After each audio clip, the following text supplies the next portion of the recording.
இந்த கேஸை நான் சோமோட்டோவாக எடுத்திருக்கேன். ஏன்னா இது நம்ம எல்லாருமே சம்மந்தப்பட்டிருக்க கேஸ். நம்ம பேரை பார்த்தீங்கன்னா கட்டிங் சேவிங்லாம் பண்ணி ஆளே மாறிட்டாங்க. கொடூரமாக கொலை செய்கிறவனுக்கு கிடைக்கிற அதிகபட்ச தண்டனை 2 ஆயுள் 28 வருஷம் தான். ஆனால் தான் உயிரோடு இருக்கேன்னு சொல்ல வந்தவருக்கு 30 வருஷமா இந்த கோர்ட்டை ஜெயிலாக்கி தண்டனை கொடுத்து வச்சிருக்கோம். நம்ம கண்ணு முன்னாடி இருந்த ஒரு மனுஷனை பேயா பார்க்காம மனுஷனை பார்த்துருந்தா அவருக்கு இந்த நீதி எப்பயோ கிடைச்சிருக்கும். நீங்கள் வந்து இத்தனை வருஷத்தில் நீங்கள் தோக்கல, ஒரு ஜுடிஷியல் கம்யூனிட்டியா நாங்கள் தான் தோற்றுருக்கோம்.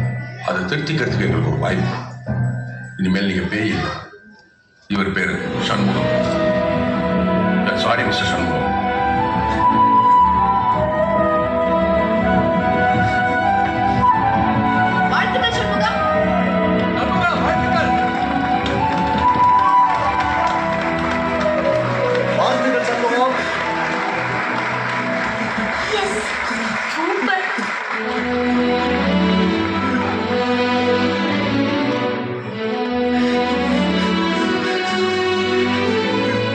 இதோ இதான் எங்க ஓட்.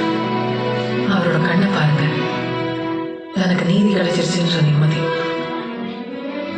தான் ஜெயிச்சிட்டோன்ற பெருமிதம், எதிர்காலத்தை பத்தின நம்பிக்கை, இந்த எல்லா உணர்வையும் பணம், பதவி, படிப்பு எதுவுமே இல்லாதவங்களுக்கும் சமமா தரக்கூடிய ஒரே இடம் இந்த கோர்ட். இந்த இடம் என்ன, இதோட பவர் என்ன, இதை வச்சு என்ன பண்ண முடியும்னு எப்போ எல்லாருக்கும் புரியுதோ